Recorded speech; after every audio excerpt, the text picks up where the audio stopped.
Bonjour, dans ce chapitre, nous allons étudier la cinématique. La cinématique, ça correspond à l'étude des mouvements. Pour étudier un mouvement, il faut étudier au cours du temps la position, la vitesse et l'accélération de l'objet en mouvement. On va voir dans ce chapitre comment relier ces différentes grandeurs, à la fois graphiquement et mathématiquement. Pour illustrer donc les mouvements, on va étudier le mouvement d'une balle lâchée par un cycliste. Grâce à l'Altis Pro, j'ai pu ici reproduire sa trajectoire, c'est-à-dire Y en fonction de X. On a bien le mouvement de cette balle dans l'espace. Vous devrez par la suite faire attention aux grandeurs que vous aurez en graphique, savoir si en abscisse on a une position ou un temps. C'est très important pour la suite. Nous allons étudier maintenant donc l'altitude au cours du temps. Donc on a bien Y en ordonnée, T en abscisse. Voici la courbe correspondante. Voici aussi l'équation, qu'on appelle une équation horaire, parce qu'elle exprime la position en fonction du temps. On trouve bien, comme en mathématiques, l'équation d'une parabole avec ce fameux T au carré. On va calculer, en tout cas essayer, la vitesse en ce point-là, donc à un temps de 0,133 secondes. Alors comment calculer une vitesse? La façon la plus classique, c'est de prendre une distance et un temps. Donc la distance qu'on va prendre, c'est entre 4 points avant le point considéré et 4 points après. Donc voilà de quelle altitude entre ces points la balle a chuté. Et voici donc la durée de chute. Le calcul de la vitesse est simple. V c'est d sur t, donc variation de y sur variation de t. Et on obtient moins 2,70 mètres par seconde. En traçant donc la droite qui sous-tend ces deux segments, on s'aperçoit que cette droite a une pente égale à cette vitesse. Alors, ce calcul nous donne une vitesse moyenne, bien sûr, et non pas une vitesse instantanée au point considéré. Pour pouvoir l'affiner, on peut faire quoi? On peut réduire l'intervalle de temps, donc l'intervalle de distance. Donc on pratique la même méthode que précédemment. On le réduit encore de nouveau. Maintenant je calcule même plus V égale delta Y sur delta T parce que je sais que la droite qui sous-tend les deux segments a une pente qui correspond à la vitesse. Alors maintenant, comment arriver à calculer la vitesse précise en un point, c'est-à-dire la vitesse instantanée? Il faut faire tendre ces deux intervalles vers 0. Donc on imagine qu'on tire ici, qu'on tend delta t vers 0, delta y aussi. Et qu'est-ce qu'on va avoir? Déjà, on ne verra plus les intervalles, parce que s'ils tendent vers 0, ils seront invisibles à l'œil. Par contre, la droite qui les sous-tend est toujours présente. Alors, cette droite, on a dit qu'elle avait pour pente la vitesse, donc ça on le garde encore. Mais on s'aperçoit maintenant sur ce schéma que cette droite correspond à la tangente au point considéré. Donc, si on résume, la vitesse instantanée en ce point, pour la trouver, on trace la tangente en ce point et on détermine sa pente. Et sa pente correspond à la vitesse. Donc si on résume ici les choses, on a d'abord mesuré des vitesses moyennes en faisant tendre les distances petit à petit vers 0. On s'est aperçu que pour avoir la vitesse précise au point considéré, il fallait tracer la tangente et calculer son coefficient directeur. Maintenant, il existe une deuxième méthode. On a ici l'équation horaire et je calcule sa dérivée. dy sur dt, la dérivée de 1,87 ça fait 0, la dérivée de moins 1,31 pardon, fois t par rapport au temps ça fait moins 1,31. La dérivée de t au carré c'est 2t, donc fois moins 5,2 on trouve moins 10,4 fois t moins 1,31. Je calcule cette dérivée pour un temps t qui est celui du point considéré, et on tombe sur moins 2,69. Ce qui est logique, Pourquoi? Parce qu'en mathématiques, la pente de la tangente en un point d'une courbe correspond à la valeur de sa dérivée. Donc voici ici avec la tracée de la tangente une méthode graphique, et voici une méthode plus calculatoire avec le calcul de la dérivée.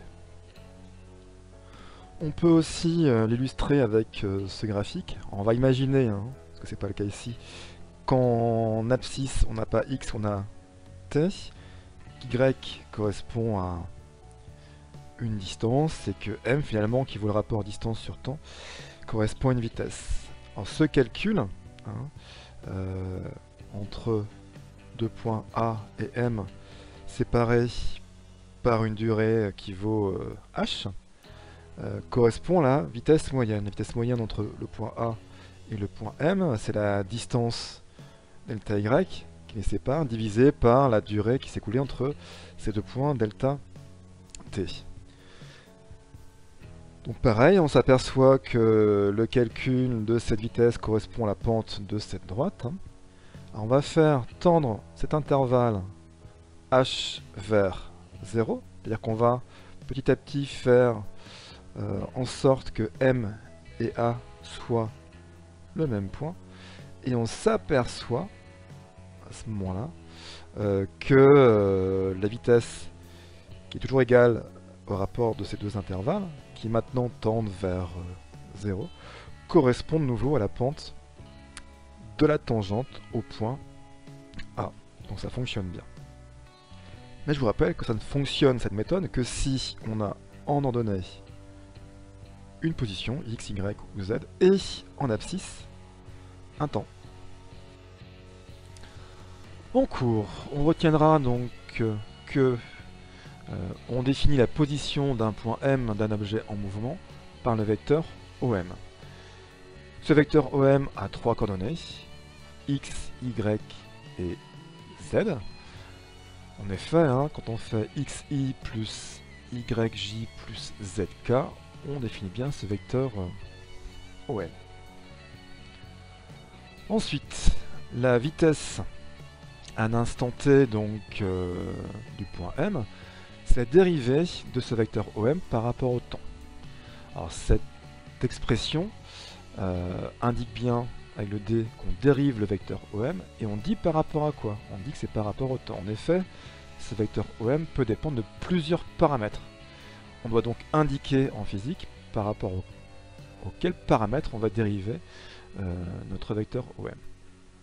Donc si on dérive OM par rapport au temps, c'est-à-dire qu'on dérive toute l'expression qui est là, donc dx sur dt fois i, dy sur dt fois j, plus dz sur dt fois k. Donc dx sur dt correspond à vx, dy sur dt correspond à vy, et dz sur dt correspond à vz. Maintenant, pour trouver la valeur de la vitesse, on utilise cette expression-là. Ça revient à utiliser Pythagore, hein. C'est la somme des trois coordonnées au carré, le tout, racine carrée. Alors pour trouver les valeurs de Vx, Vy ou Vz, soit on dispose déjà des équations horaires, dont là on n'a qu'à dériver par rapport au temps, ou alors on dispose d'une étude graphique. Là par exemple, on a x en fonction du temps, on cherche la valeur de Vx à l'instant t qui vaut 5 secondes, on trace donc la tangente à la courbe à t égale 5 secondes, on cherche sa pente qui vaut delta x sur delta t, et cette pente correspond à Vx. On fera de même pour y au cours du temps et z au cours du temps. Si au cours du temps la vitesse a varié en direction ou en norme, c'est que notre solide a accéléré. L'accélération est définie comme le rapport entre la variation de la vitesse et la durée. Alors, comme pour l'étude précédente, en faisant tendre ces intervalles vers 0, donc on fait tendre t vers 0, on peut démontrer que l'accélération correspond à la dérivée de la vitesse par rapport au temps. Ou alors, on peut voir que l'accélération, c'est la dérivée seconde de la position par rapport au temps. Alors l'expression qui est ici veut dire qu'on dérive deux fois le vecteur OM, et 2 fois on le dérive par rapport au temps. Donc c'est bien la dérivée seconde. Alors je prends un exemple, hein, si on a z qui vaut 3t au carré plus 2t plus 3 pour trouver az, on doit donc dériver une fois z par rapport au temps, on trouve 6t plus 2. Une deuxième fois, on dérive par rapport au temps, donc on dérive ceci par rapport au temps, et on trouve 6. Donc l'accélération vaudra 6. Si je reprends l'exemple qu'on a vu tout à l'heure, donc là c'est un égal, hein, là aussi, on dérive 2 fois y par rapport au temps, et on prouve que l'accélération vaut moins 10,4 mètres seconde moins 2, et l'accélération est égale à moins g, g étant l'intensité de la pesanteur. On va tout réinvestir ce qu'on a vu avant dans cet exemple-là. Donc on lance un béret. Dans sa trajectoire, on la voit ici, au cours du temps, correspond à une parabole. Alors ensuite, on peut afficher ces différentes courbes. La première, c'est la trajectoire, donc y en fonction de x. On voit l'équation de la trajectoire, hein, a0 plus a1 fois x plus a2 fois x au carré, donc c'est bien l'équation d'une parabole. On affiche ici x et y en fonction du temps. Voilà la courbe pour y, voilà la courbe pour x. On voit bien ici que x augmente linéairement au cours du temps. Alors pourquoi? Parce que la seule force qui agit, c'est le point, hein, on exige les frottements, et elle n'agit que vers le bas, donc il n'y a aucune action pour le mouvement horizontal. Si on dérive maintenant les coordonnées x et y par rapport au temps, on obtient donc déjà ces équations horaires, et voilà donc comment varie Vx. Donc on voit que Vx au cours du temps est bien une constante, et que Vy au cours du temps donc diminue. Ensuite, quand on dérive une deuxième fois, donc on peut le faire par rapport aux équations horaires, on obtient, si la vitesse Vx est une constante, l'accélération selon l'axe des x sera nulle, et selon l'axe des y, on dérive cette équation horaire, on trouve moins 10,2, donc on retombe sur une accélération verticale qui vaut moins g, g est l'intensité des apesanteur. Donc pour passer d'un graphique à l'autre, hein, j'ai utilisé les outils de Lattice Pro, dérivée et dérivée second. On va maintenant étudier donc les différents types de mouvements. Alors je reprends la trajectoire du béret, donc on a bien y en ordonnée, x en abscisse. En bleu, le vecteur vitesse. Alors, ce vecteur vitesse est toujours tangent à trajectoire. Et en rouge ici, le vecteur accélération. Alors en théorie, ce vecteur accélération qui est lié au poids devrait être toujours vertical, mais les erreurs de pointage font qu'il ne sera pas toujours comme ça. Dans la montée, qu'est-ce que l'on voit? On voit déjà que l'angle entre le vecteur A et le vecteur V est plus grand que 90 degrés. On a donc un angle obtus. Dans cette montée, on a lancé le béret, il monte, mais il va de moins en moins vite. Lorsque la vitesse diminue, on aura toujours l'angle entre le vecteur vitesse et le vecteur accélération qui sera toujours plus grand que 90 degrés. On peut voir qu'au sommet de la trajectoire, donc le vecteur vitesse est quasiment à l'horizontale. C'est le moment finalement où le béret arrête de monter et va commencer à descendre. Donc la vitesse selon l'axe vertical là est égale à 0. Et pendant la descente, petit à petit, donc notre béret va aller de plus en plus vite. Et dans ce cas, on voit que l'angle entre le vecteur vitesse et le vecteur accélération est plus petit que 90 degrés. Vous aurez différents mouvements à connaître. D'abord, le mouvement rectiligne. On verra 3 cas.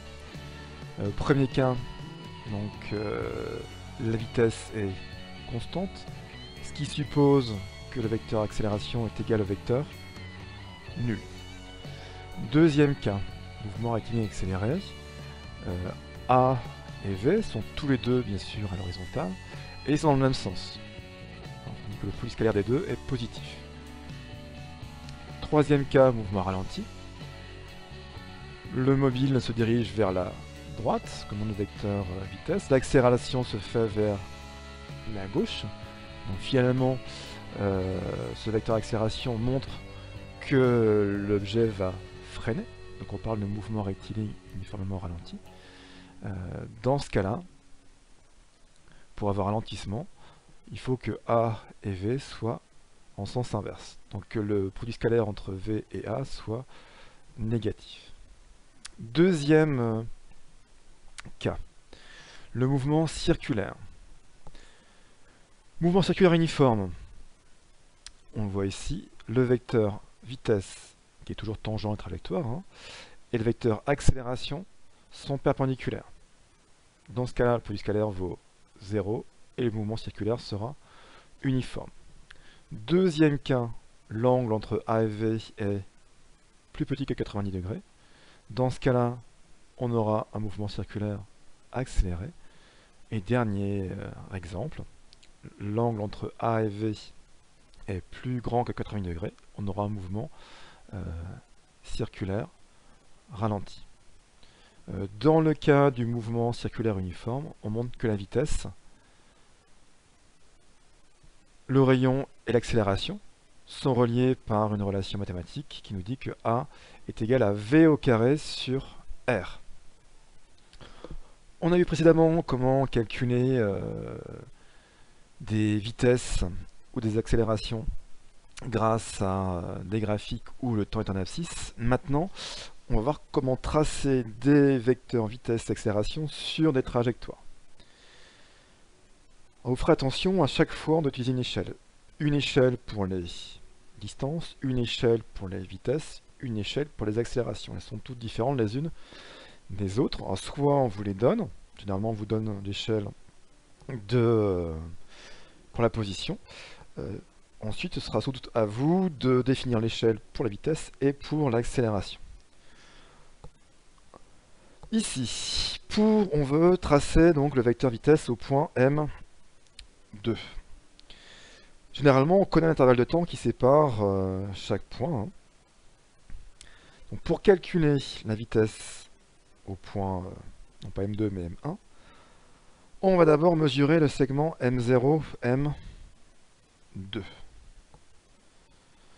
Ensuite, on calcule la vitesse. Donc c'est M0, M2 sur 2 taux.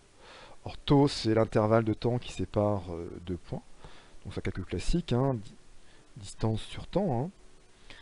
Et on trouve une vitesse de 0,75 mètres par seconde.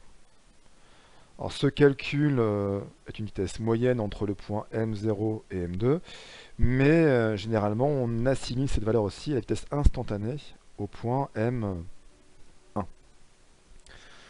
Pour tracer ensuite le vecteur vitesse au point M1, on trouve une échelle, donc elle est indiquée ici, et on trace le vecteur V1, qui est issu du point M1, de telle façon à ce qu'il respecte bien sûr l'échelle, et qu'il soit parallèle au segment M0, M2. Donc voilà comment on définit sa direction. Donc à vous de trouver une échelle pour que ce vecteur soit ni trop grand ni trop petit par rapport au document que vous aurez à étudier. Maintenant, comment tracer le vecteur accélération au point M2? Étape 1. Comme précédemment, on trace le vecteur V1 au point M1. Avec la même méthode, on trace le vecteur V3 au point M3. Ensuite, au point M2, on va reporter le vecteur V3. Oui, j'ai décalé du point M3 au point M2. Et on va aussi, en ce point M2, placer le vecteur non pas V1, mais moins V1. Donc là, j'ai V3, et là, j'ai moins V1.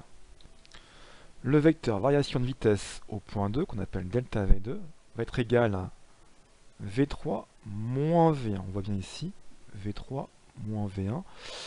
Pour le faire, vous prenez votre compas. À la pointe de V3, vous prenez la longueur de V1, ici, vous faites un arc de cercle. À la pointe de moins V1, vous prenez la longueur de V3, vous faites un arc de cercle qui se coupe en un point, le point recherché.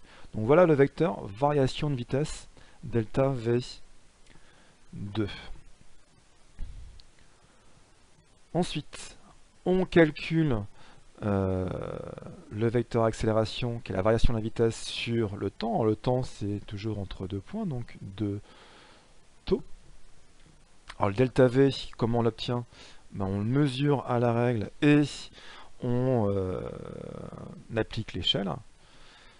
Et ensuite, en calculant A2, on cherche une échelle pour les accélérations et on trace notre vecteur A2 qui a la même direction que le vecteur delta V2. Voilà, ici on voit un petit peu mieux donc les choses, notamment donc ce sont bien des vecteurs avec les flèches au-dessus. Dernière aide ici, avec ce graphique qui montre une vitesse en fonction du temps. Il s'agit de trouver l'accélération. On va essayer de trouver l'accélération à t égale à 20 secondes. Donc j'ai repéré le point ici. Ensuite, comment je fais? Je trace la tangente en ce point. On cherche donc l'accélération au point 20 qui vaut la variation de v sur variation de t. Alors je prends, si possible, des points faciles à lire. Donc je prends déjà le point 0 ici. Et éloigné pour la précision. Donc après, j'ai plus qu'à mesurer graphiquement delta v, delta t. Et je calcule que la vitesse vaut 9,75 mètres par seconde. À vous de jouer pour la suite.